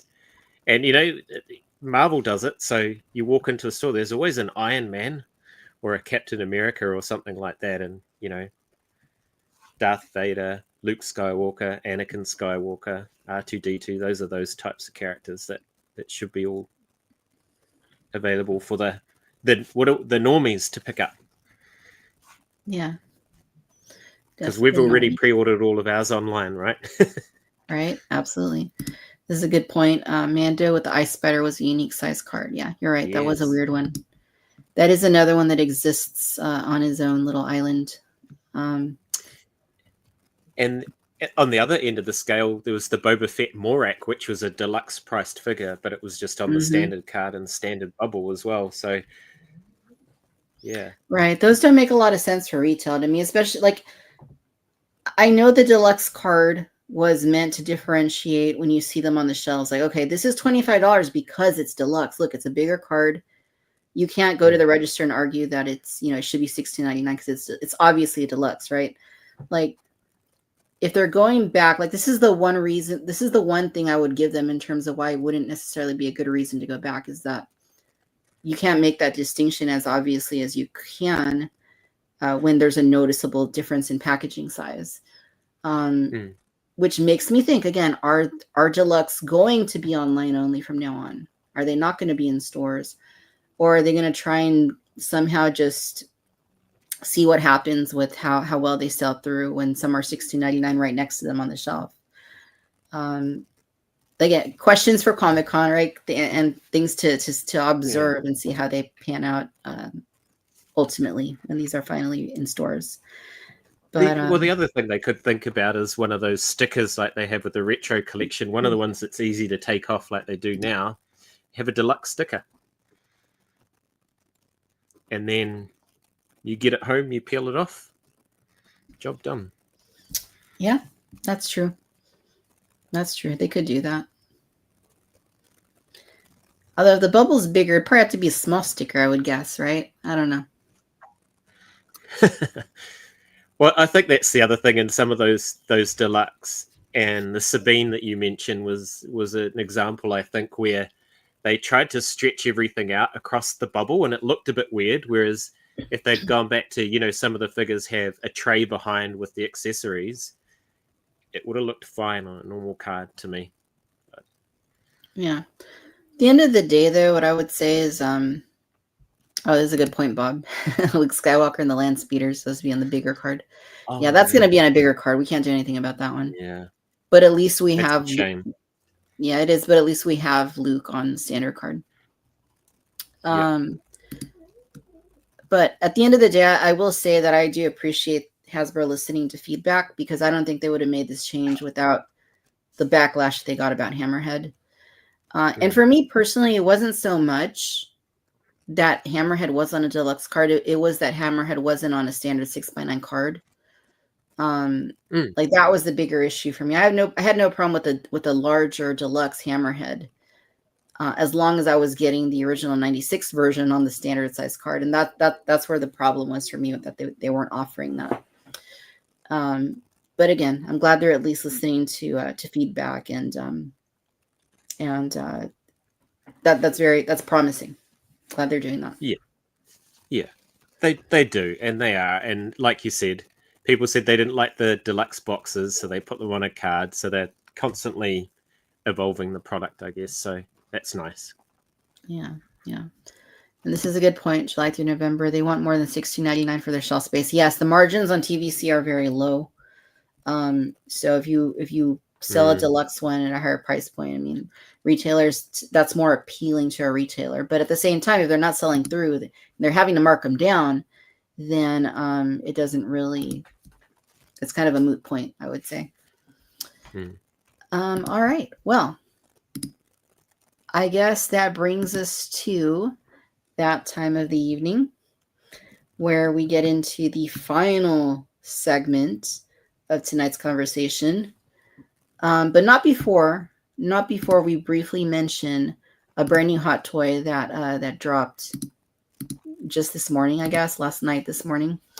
So we're going to jump over to Sideshow's website, because this is available for pre-order right now. And that is going to be good old Jedi Master Stacey Tin, who is now available to pre-order. So let's go ahead and share that screen real quick, and we'll take a look at Stacey Tin. Jason, where does Stacey Tin rank among your preferred Jedi Masters? Oh, I wasn't expecting that question. He's probably not in my top 5. He's probably not in my top 10. He maybe sneaks in the top 20. Okay. Yeah. Yeah, I would. He's not one of my preferred either. He's all right. I mean, I don't think he's not a Plo Koon. He's not a Kit Fisto. He's definitely not an Ayla Sakura. He's not a Lumina Aranduli or a Barisafi. He's not an Ahsoka Tano, but I don't really consider Ahsoka as like one of these. To me, these are just more like tertiary Jedi almost, right? They're not really. I mean, we see him get killed, but that's about it. That's about all he does. In live action anyway. But yeah, I would say maybe outside of top 10 for me as well. But anyway, $260 US, Stacey Tin, Jedi Master. I mean, he looks good. It looks like they did a really nice job taking that latex mask and makeup and bringing it down to 12 to 6 scale. There's a Star Wars novel I read recently, and it's sort of like a prequel to Episode 1, and I can't remember what it's called, and it's over there somewhere, but it kind of portrays Stacey Tin and Plo Koon. They're like hanging out, and they're like very boring, and that's kind of their characters. They like to tinker with the ships and not really interact with people is how Right. So maybe that's why we don't see a lot of him in live action. He's just, happy tinkering with his ship. Yeah, it's I mean, it looks cool.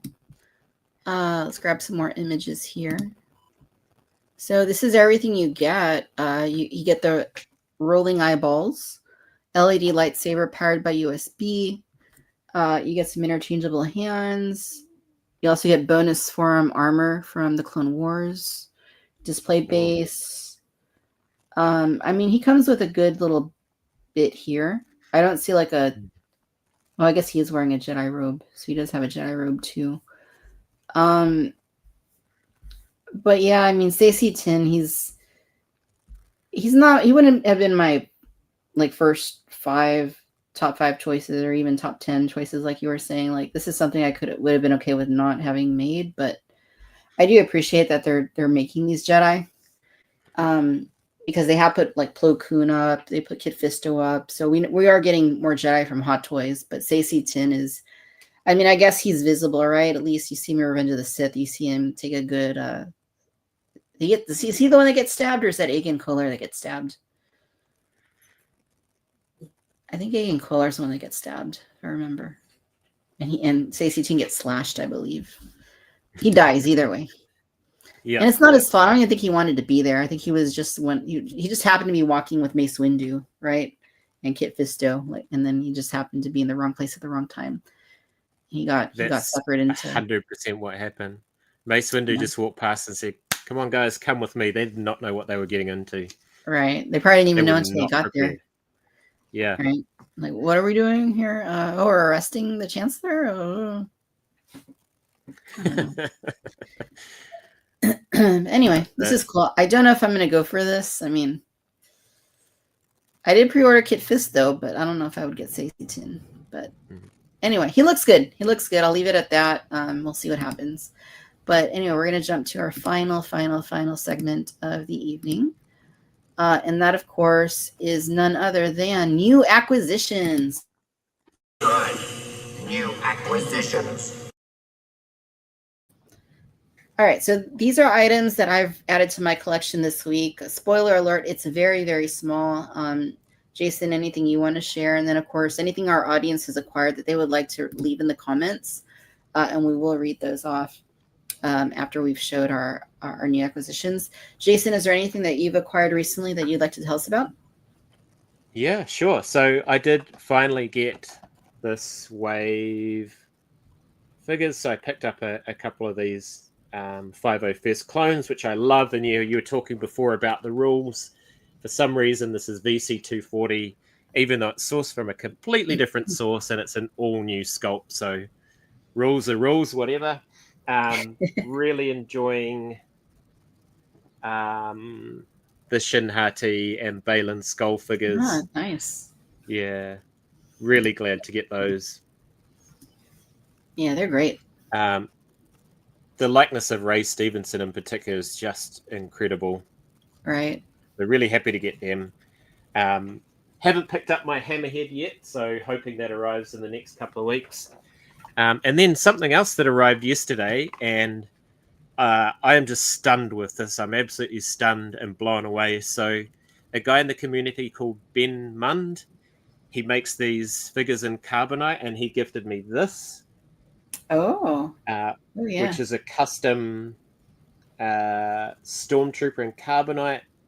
So he takes the carbonite blocks and hollows them out, and he takes the figure, pulls it apart, and it's very heavy. Like, it's weighty. It's made of metal of some kind. And on the back there, he even has created a story about it. And what I love about it the most is that the figure number is MAKMCSW, or Middle-Aged Kiwi Man Collecting Star Wars. Wow. So that's cool. So thank you so much, Ben. That just blew me away. And that arrived yesterday, and I was just so excited. So yeah. Yeah, that's awesome. He actually made me a Darth Vader in carbonite a few years back. Cool. Didn't have a card back on it, but the figure is really nice. And yeah, like you said, very weighty, very heavy. Yeah. A very me, talented and generous man. Oh, absolutely. Absolutely. Yeah, the great acquisitions, Jason. For me, it's just one item, and I've kind of accidentally spoiled what it is. I'm going to pull it back out. That is the Deluxe Star Wars The Vintage Collection Imperial Armored Commando.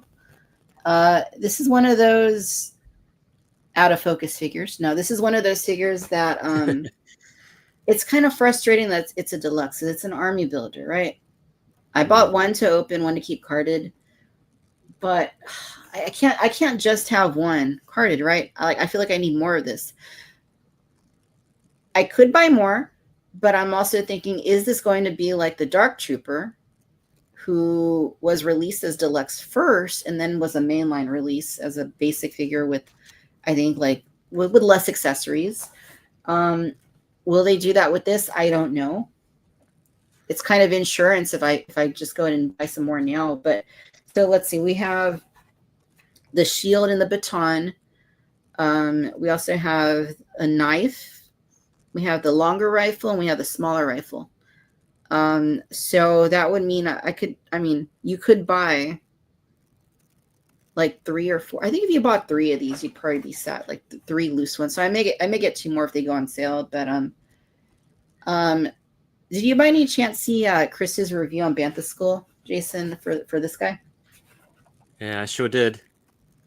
So he mentioned something that I cannot unsee, and that's the length of the upper legs. Like, for whatever, I know it's blurry, but for whatever reason, like the upper legs ended up being really long.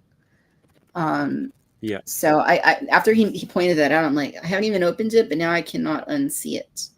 Like, he has some really long upper legs for whatever reason. So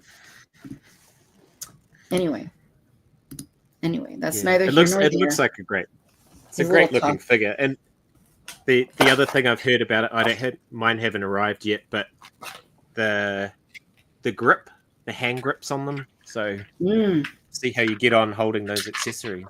Right. That's another thing that Chris mentioned, was that the grips were a little bit too large on the hands for the weapons.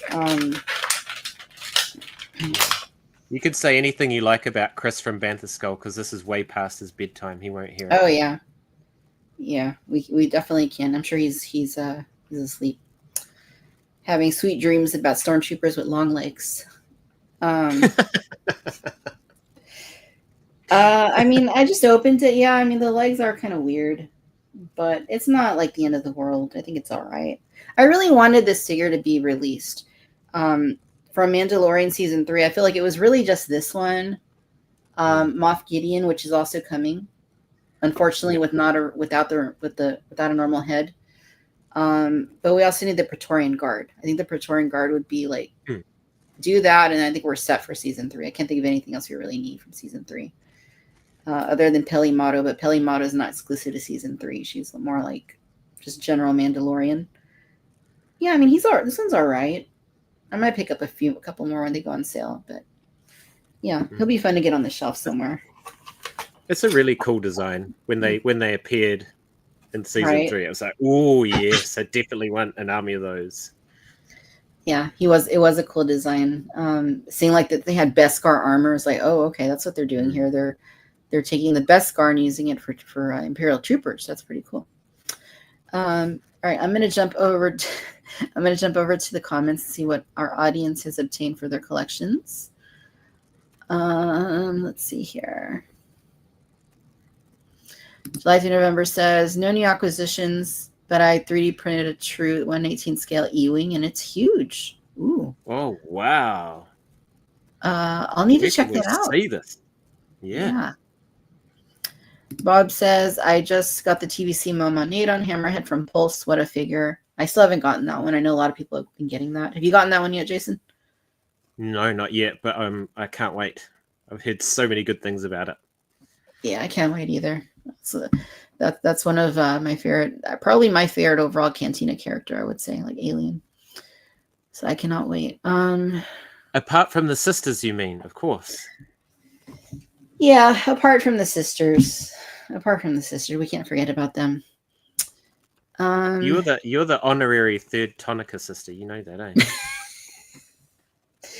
That would be funny. I should probably get an outfit like that. But I think so one of them's like has the blue, one of them has the green. I think I'd have to do a different color. Maybe like do red, black and red, or purple to match your channel colors. Purple, yeah, we could do purple. Actually, that'd probably make more sense. Yeah. Dodgen says, last week, Swap Meet Venture got 2 things for free. Jurassic Park 3 hatchlings, T-Rex and the Velociraptor, found a Kenner Ian Malcolm for $6, and a Jurassic Park Dakin Dilophosaurus for $2. That's just part 1. Nice. So part 2 coming in a minute.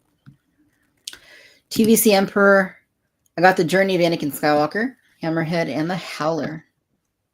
Very nice. Nice. Milky Way says that he got NA's 3 robotics figures from 1985. Nice. 1985, long time. Fatmatic got the Mayfax Han and Luke and Stormtrooper disguise, so that's cool. Cool. Let's see. Dodgen part 2. Then I ordered the Lost World Jurassic Park Dilophosaurus complete for $30 and went to nearby antique shop and found Series 1 Alan Grant for $10. So 48-ish in total. Very nice. Very nice. Those are good pickups, Dodgen. Wow. Good job. Charlie says, I have Hano Magneto in hand, fresh off the porch. Sweet.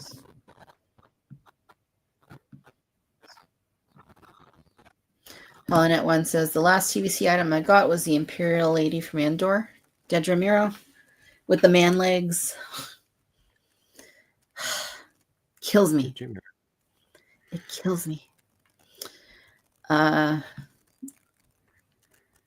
could be a The rest of Comic-Con that question. figure is so good. The likeness is excellent. It's just a shame that they literally halved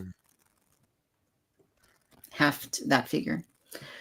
Allison picked up a few extra set of the first 2 Star Wars retro sets or openers. Ooh, by the way, I was finally able to order those this morning on Target.com. Finally. And I got a shipping email, so hopefully with any luck, I'll have them in a few days. But yeah, that was a really frustrating, like situation.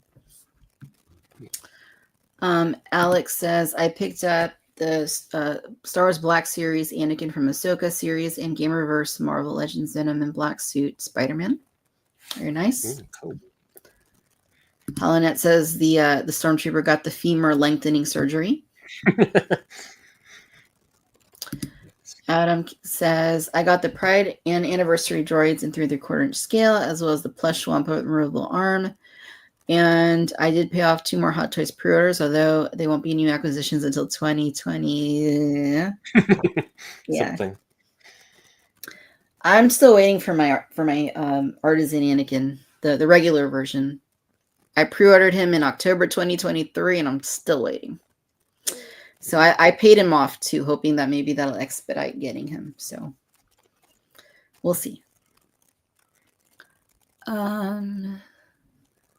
Is there a knife that came with the Beskar Trooper? Yes, there is a knife in there as well, a little knife, but nowhere to put it. There's nowhere to put the knife. No. Future acquisitions. Oh, I don't know if we have that kind of pull to add something like that onto this show. I don't know if they'll let me do that.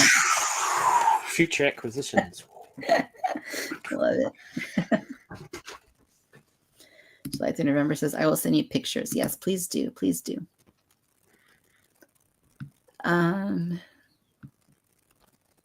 Brent says, Hammerhead is such a good figure, it almost makes you forget he's priced deluxe. Well, that's encouraging because although the card might not be ideal, the fact that the figure is solid is very encouraging. I've said before, sometimes the deluxe figures save me money because I don't buy a second one to keep carded. Allison says magenta. That's a fun color to say, magenta. Mm. There's actually there's a Ford Mustang 2025 model year. One of the colors is molten magenta metallic, and I just love saying that, molten magenta metallic. The alliteration with the 3 M's is just, I love that. I love that. Wow, and then molten magenta. What is it? Molten magenta something Mustang. So there's another M to go for that. Yeah. Molten magenta metallic Mustang. It makes me feel good just saying it. My therapy just to say that over and over. Adam says, Cantonica social hour coming this fall. Maybe. We will see. Purple. Let's see. Trevor says, I recently picked up the Disney Droid 4 pack, Heir to the Empire 3 pack, Hammerhead, Mandalorian Super Commando, and Batman Skull. Batman Skull, yeah. I see what you did there, Trevor. Batman Skull. Nice. That Disney 4 pack is cool with the drummer droid. I love that droid. It is. I picked that up a few weeks ago. It's great. It's great. It's a great set. Lorena says, got Balin and Shin recently and displaying them on howlers. Nice. Yes. Pico B1 got a spare blurg for Quill to ride. Mando is pretty cool. Yeah, I like that Mando. Thank you, Allison. July to November, Hot Toys Padawan Ahsoka's Bonkers good. Yeah, I saw that there's some reviews on YouTube for that one now. Alliteration. Yes, alliteration. Magenta. All right, I think that's all the new I can't talk.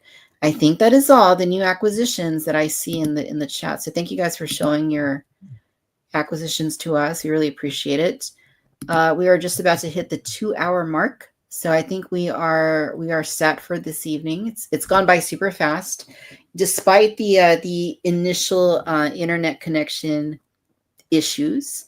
Thankfully, things have been pretty smooth for the last hour and a half or so. So no problems there, thankfully. But thank you guys for being patient with that. And just to remind you, I will be on next Wednesday instead of next Friday. And then the following week we'll have our Jurassic social hour for the month of Jurassic June, talking about all the new Jurassic toys that have been coming out with some amazing Jurassic related guests here on the channel returning to the Cantina. But Jason, it's been a blast. Thank you so much for coming on and for hanging out with me tonight or this afternoon. It's been awesome. Thank you once again. It's always a pleasure to hang out with you, Victor. It's always a lot of fun.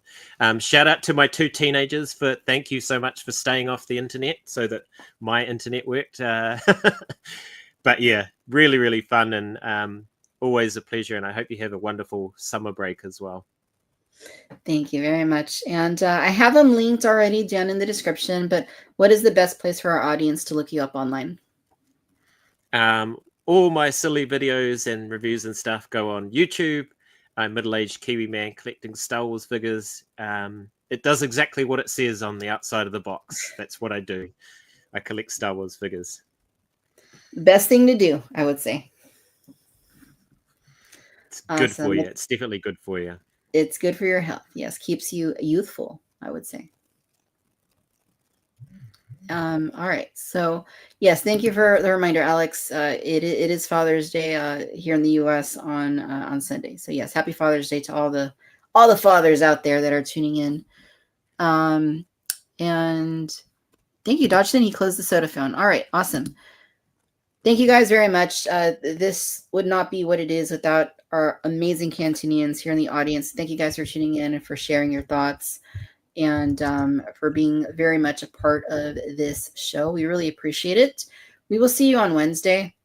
Thanks for tuning in. No matter where you're tuning in from out in the galaxy, be well, be safe, spread positivity, be kind. And we will catch you next week, once again, on Cantina Social Hour. Bye-bye, everybody.